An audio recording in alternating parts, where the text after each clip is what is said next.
पता नहीं मेरा शरीर इतना भारी भारी क्यों लग रहा है। बड़ा ही अजीब लग रहा है। ऐसा लग रहा है कोई मेरे आसपास ही है। कौन कौन हो तुम? क्यों मेरा पीछा कर रहे हो? मैंने तुम्हारा क्या बिगाड़ा है?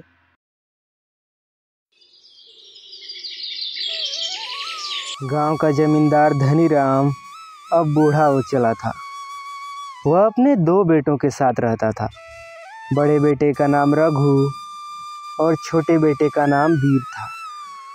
एक दिन धनीराम की तबीयत अचानक खराब हो जाती है। वह अपने दोनों बेटों को बुलाता है और कहता है, वीर, रघु, पास आओ बेटा। क्या हुआ बाबा? हम यहीं हैं, आप चिंता मत करिए, वैद्य आता ही होगा, आप पहले की तरह ठीक हो जाएंगे। अब वैद्य नहीं, अब मेरे जाने का वक्त आ चुका है। मैंने अपना पूरा जीवन तुम्हारे लिए खून पसीना बहा कर बिताया है, लेकिन अब मेरी आत्मा को शांति चाहिए। मैंने अपनी सारी जमीन तुम दोनों को बराबर बराबर हिस्सों में बांट दी है। तुम दोनों के बीच अब कोई झगड़ा नहीं होगा। नहीं बाबा, आप हमें इस तरह छोड़कर नहीं जा सकते। आप ही हमारी असली संपत्ति हो। तब धनीराम कहता है, बेटे, एक बात और कहनी है। पीपल के पेड़ वाले जमीन के पास भूल कर भी मत जाना, नहीं तो ना जमीन बचेगी और ना ही तुम। क्यों? ऐसा क्या है उस पीपल के पेड़ में बाबा? कुछ राज ही रहे तो बेहतर है। इतना कहकर धनीराम दुनिया से अलविदा ले लेता है और धनीराम के साथ पीपल के पेड़ का राज भी दफन हो जाता है। धनीराम की मृत्यु के कई दिन गुजर गए हैं। बड़ा बेटा रघु पहले की तरह अपने खेती बाड़ी में व्यस्त हो जाता है, लेकिन छोटा बेटा वीर अभी भी अपनी पिता की कही हुई बात को भुला नहीं पा रहा था। उसकी उत्सुकता दिन प्रतिदिन बढ़ती जा रही थी। वह सोचता है, आखिर क्या है पीपल के पेड़ का राज? आखिर बाबा ने क्यों वहाँ जाने से मना किया था? क्या उस पेड़ में कोई बुरी शक्ति रहती है जो हमारा विनाश कर देगी, या बाबा ने कोई धन दौलत छुपा रखा है जो सिर्फ बड़े भैया को ही पता है? मुझे कुछ भी करके इस सच का पता लगाना ही होगा। रात होती है। वीर के आंखों में नींद नहीं थी। अगर कुछ था तो सिर्फ कुछ सवाल। वीर अपने पिता की चेतावनी तोड़कर उस रहस्यमयी पेड़ की तरफ निकल पड़ता है। यह वीर की जिज्ञासा थी या उसकी किस्मत जो उसे पीपल के पेड़ तक खींच लाती है। पेड़ के पास पहुंचकर वीर अपने आप से कहता है, ये वही जगह है, पुराना पीपल का पेड़। सब कुछ सामान्य तो लग रहा है। आखिर बाबा ने इस जगह से इतना डरने को क्यों कहा था? वीर यह सोच ही रहा था, तभी उसकी नज़र दूर एक उजाले पर पड़ती है, जहाँ एक तांत्रिक बैठकर मंत्र पढ़ रहा था। यह देखकर वीर को बहुत ताजुब होता है। वह तांत्रिक के पास गया और बोला, कौन हो तुम? यहाँ क्या कर रहे हो? तब तांत्रिक कहता है, आ गए वीर। बाबा ने यहाँ आने से मना किया था ना, फिर भी आ गए। तुम्हें मेरा नाम कैसे पता चला? आखिर मेरे बाबा के बारे में क्या जानते हो तुम? यहाँ जो भी आता है मैं सभी के बारे में जानता हूँ, और तुम इस पेड़ का रहस्य पता करने आए हो। कहो, क्या जानना चाहते हो तुम? हाँ, मैं इस पेड़ का रहस्य जानने के लिए यहाँ आया हूँ। आखिर क्या राज है इस पीपल के पेड़ का? बाबा ने हमें यहाँ आने से क्यों मना किया था? वीर, तुम बहुत बहादुर हो, लेकिन यह बात याद रखना, तुम्हारे बाबा ने इस रहस्य की कीमत चुकाई थी, इसलिए वह तुम दोनों भाइयों को यहाँ आने से मना किया था। यह पीपल का पेड़ या तो तुम्हारी किस्मत चमका सकता है या तुम्हारी ज़िंदगी बर्बाद कर देगा। इससे पहले कि मैं तुम्हें इस पेड़ का रहस्य बताऊं, तुम आखिरी बार सोच लो, क्या सच में तुम्हें इस पेड़ का रहस्य जानना है? यह सुनकर वीर सोच में पड़ गया। उसके पास दो रास्ते थे, या तो वो अपने बाबा की चेतावनी मानकर घर लौट जाए या फिर खतरा उठाकर चुनौती को स्वीकार करे। कुछ देर सोचने के बाद वह तांत्रिक से कहता है, हाँ, मैं खतरा उठाने को तैयार हूँ। मैं किसी चीज़ से नहीं डरता। मुझे इस पीपल का रहस्य बताओ। तब तांत्रिक कहता है, तो फिर सुनो। इस विशाल वृक्ष में ब्रह्म नाम के असुर की आत्मा रहती है, जो जानवर की बलि से खुश होती है। यदि तुमने उसे प्रसन्न कर दिया तो वह तुम्हें माला माल कर देगा। लेकिन याद रखना, कभी भी लालच मत करना, नहीं तो तुम्हें बर्बाद होते देर नहीं लगेगी। इतना कहकर तांत्रिक वीर की आंखों के सामने से गायब हो गया। यह सब देखकर वीर सन्न रह जाता है। धीरे धीरे सुबह हो जाती है। वीर के जहन में बस तांत्रिक की ही बातें गूंज रही थी। वह रात होने का इंतजार करने लगता है। जब रात के 12 बजते हैं, वह घर से पीपल की तरफ निकल जाता है। पेड़ के पास पहुंचकर वह असुर को खुश करने के लिए बलि देता है और मंत्र पढ़ने लगता है। थोड़ी देर बाद एक सोने की माला पेड़ से निकलकर उसके गले में आ जाती है। यह सब देखकर वीर आश्चर्यचकित हो जाता है और कहता है, अरे यह क्या? यह माला तो सोने की है, लेकिन ये अपने आप कैसे आ गई? लगता है असुर हमारी पूजा से खुश होकर यह सोने की माला दी है। यह बहुत ही खुशी की बात है। इससे तो मैं माला माल हो जाऊंगा। सुबह होती है। वीर घर चला आता है। उस रात के बाद वीर ने कभी पीछे मुड़कर नहीं देखा। अब हर रात वह एक नई बलि देता है और हर बार एक माला उसके गले में आ गिरती है, मानो वीर की किस्मत ही चमक उठी हो। धीरे धीरे वीर गांव का सबसे अमीर आदमी बन गया, लेकिन रघु अभी भी गरीब ही रहा। लोग उसकी गरीबी का मजाक उड़ाते थे। एक दिन की बात है, वीर तो अमीर बन गया, लेकिन रघु गरीब ही रह गया। क्यों रघु? जब बंटवारा हुआ था तब तो तुम दोनों को बराबर बराबर ज़मीन मिली थी ना, फिर तुम इतने कंगाल कैसे हो गए? गांव वाले रघु पर हंसते हैं। रघु का चेहरा शर्म से लाल हो जाता है। वह खुद को हीन भावना से देखने लगता है। वह खुद से कहता है, क्यों?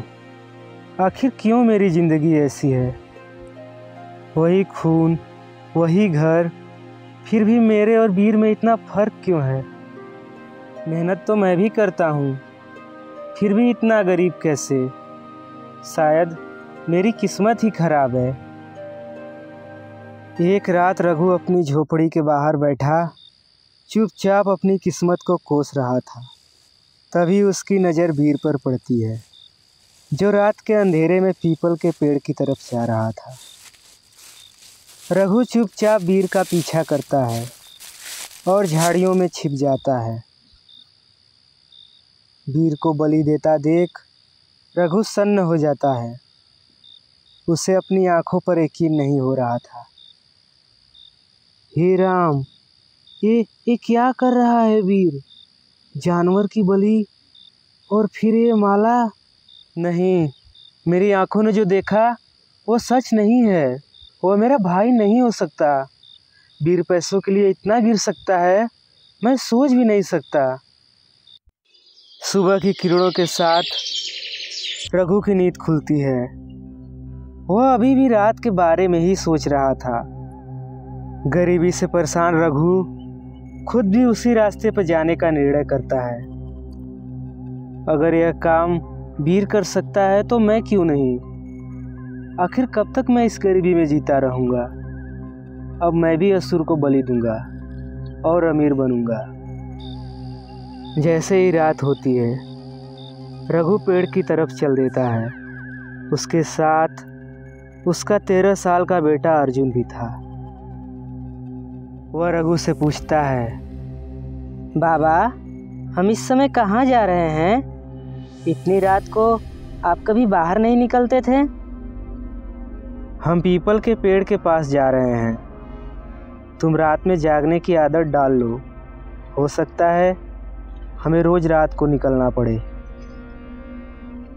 पर क्यों बाबा? आपने तो उस पीपल के पेड़ के पास जाने से मना किया था ना? हाँ, मैंने मना किया था तुम्हें पीपल के पास जाने से, लेकिन तब पीपल का सच नहीं पता था। सच? कैसा सच बाबा? चिंता मत करो, वहाँ पहुँचकर तुम खुद जान जाओगे। पेड़ के पास पहुँचकर रघु ने जैसे ही उस असुर को बलि दी, एक चमचमाती हुई सोने की माला आकर उसके गले में गिर जाती है। यह देखकर अर्जुन अपने बाबा से बोला, बाबा, यह तो चमत्कार हो गया। यह सच में एक सोने की माला है। क्या पीपल को बलि देने पर पीपल हमें सोने की माला देता है? हाँ, यह सच है कि इस पीपल में असुर की आत्मा है, जो बलि देने पर खुश होकर एक माला देती है। लेकिन हर माला के पीछे एक आत्मा की चीख होती है। धीरे धीरे सुबह हो जाती है। रघु रात होने का इंतजार करने लगता है। तभी उसका बेटा उसके पास आता है और कहता है, बाबा, अगर एक बलि देने से एक सोने की माला निकलती है, क्यों न हम आज रात 10, 20, 50 बलि दें और गांव का नहीं बल्कि पूरे राज्य का सबसे अमीर आदमी बने। अर्जुन की बात सुनकर रघु के मन में भी लालच आ जाता है। अब उसे एक माला कम लगने लगा था। रात के 12 बजते हैं। रघु एक नहीं 9 जानवर की बलि देता है। थोड़ी देर बाद पीपल से बहुत सारी मालाएं जमीन पर गिरने लगती हैं। यह देखकर रघु की आंखें फटी की फटी रह जाती है। मालाएं लेकर रघु अपने बेटे अर्जुन के साथ घर लौटने लगता है। लेकिन आज रात घर लौटते समय रघु को बहुत अजीब लग रहा था। ऐसा लग रहा था कोई उसका पीछा कर रहा है। वह दोनों बहुत तेज चलने लगते हैं। कैसे भी करके वह घर पहुंचते हैं। घर पहुंचकर पता नहीं मेरा शरीर इतना भारी भारी क्यों लग रहा है। बड़ा ही अजीब लग रहा है। ऐसा लग रहा है कोई मेरे आसपास ही है। कहीं मैंने कुछ गलत तो नहीं न कर दिया। रघु बहुत ज़्यादा डरने लगा था। उसे ऐसा महसूस हो रहा था मानो उसे कोई हर वक्त देख रहा है। वह मुंह धोने के लिए बिस्तर से उठा। तभी उसकी नज़र आईने पर पड़ी। आईने में देखते ही मानो रघु को सांप सूंघ गया हो। वह चिल्लाना चाहा, लेकिन चिल्ला नहीं पाया। उसके पीछे वही पीपल का असुर खड़ा था और रघु को लगातार घूरे जा रहा था। कौन हो तुम?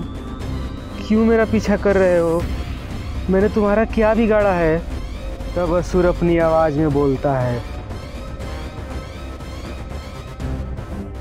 मैं वही हूँ जिसे तुमने 9 बलियां देकर जागृत कर दिया है। मैं पीपल का रक्षक असुर हूँ। पर तुम यहाँ क्या कर रहे हो? मैंने तो बलि दे दिया है। जितनी मालाएं उतनी ही बलि दी है। तो तुम यहाँ क्या करने आए हो? अधूरा ज्ञान हमेशा तकलीफ देता है। एक बलि से तो मैं खुश होता हूँ, पर तुमने 9 जानवर की बलि देकर मुझे पेड़ से आज़ाद कर दिया है। तुम्हारी लालच ने हमारी भूख बढ़ा दी है। अब हमें 9 मानव की बलि चाहिए, तभी तुम्हारा पीछा छूटेगा। मानव बलि? मैं भला मानव बलि कैसे दे सकता हूँ? तुम कहो तो मैं और पशु बलि दे दूँ, लेकिन मैं किसी इंसान की जान नहीं ले सकता। या तो तुम बहुत ही भोले इंसान हो, या तो बहुत ही चतुर। लालच में आकर तुमने 9 पशुओं की जान ले ली। तब तुमने एक बार भी नहीं सोचा था। मुझे कुछ दिनों का और मोहलत दो, मैं कुछ सोचता हूँ। कल रात 12 बजे तक यदि तुमने मेरी पहली मानव बलि नहीं दी तो मैं तुम्हें ही खा जाऊंगा। याद रखना, मुझे इंतजार करने की आदत नहीं है। इतना कहकर असुर गायब हो जाता है। सुबह से शाम हो जाती है, लेकिन रघु को कोई ऐसा मानव नहीं मिला जिसकी वो बलि दे सके।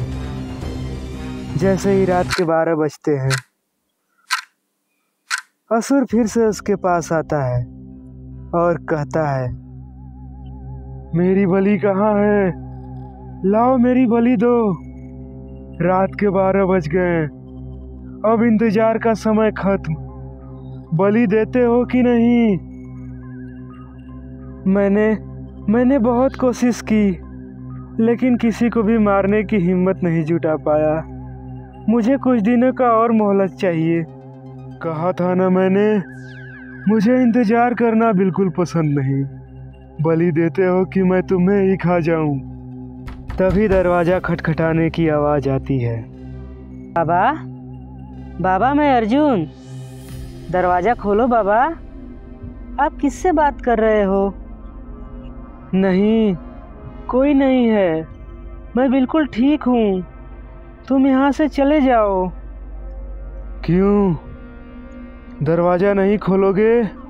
दरवाजा खोलो और अपना वादा पूरा करो। नहीं, देखो अर्जुन को मत मारो।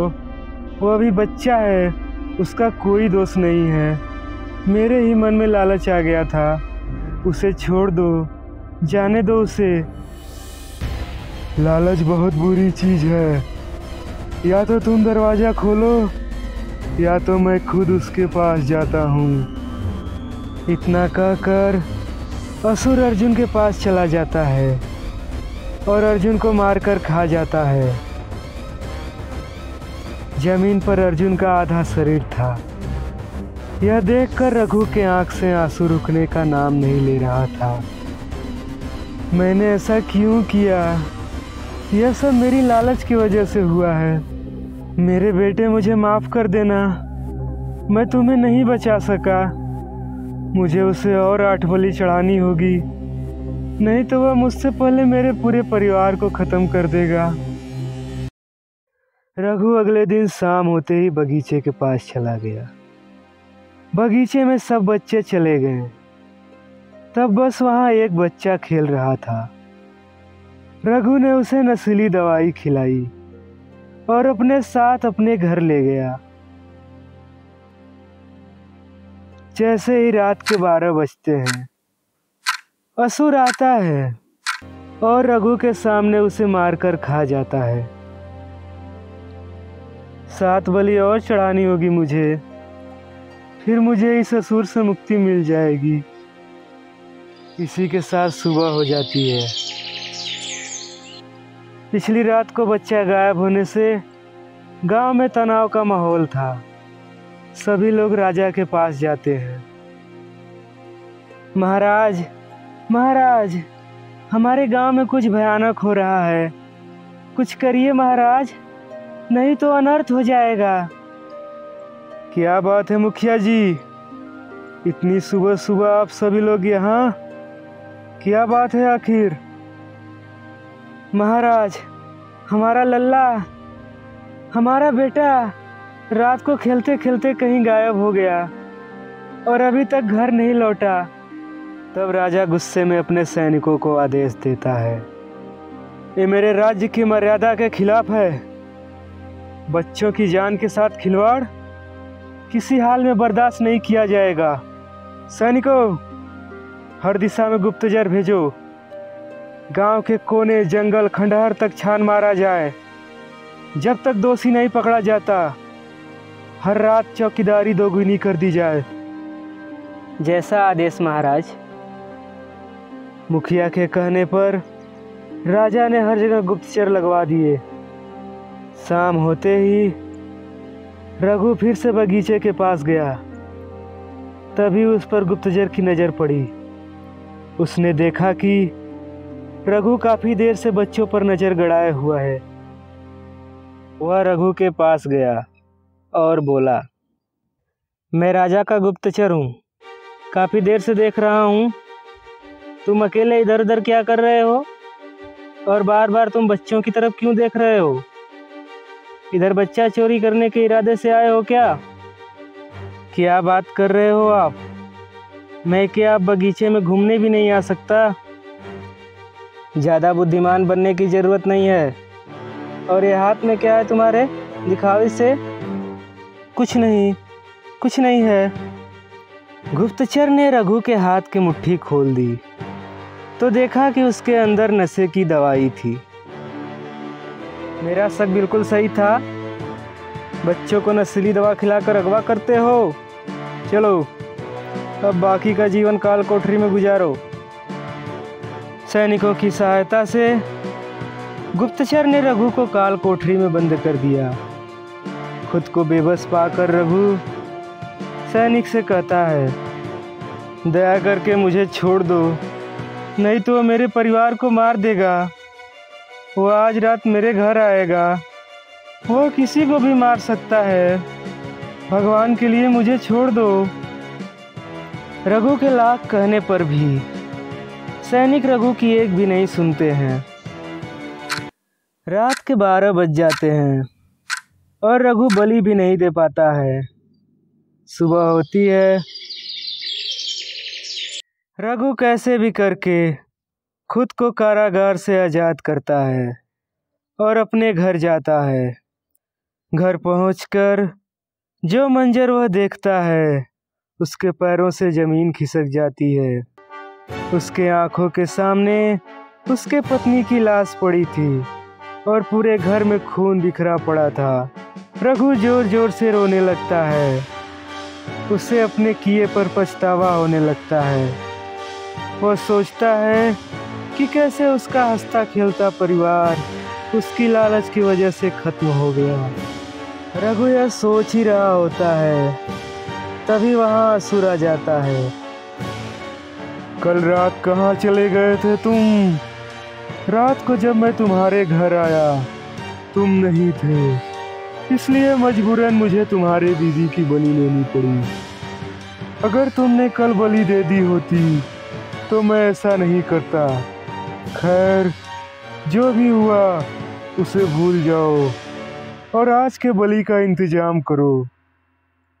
मुझे मार डालो तुम, मेरी बलि ले लो और मुक्त कर दो मुझे इस बोझ से। मेरी लालच ने मेरे पूरे परिवार को खत्म कर दिया। मुझे जीने का कोई हक नहीं है।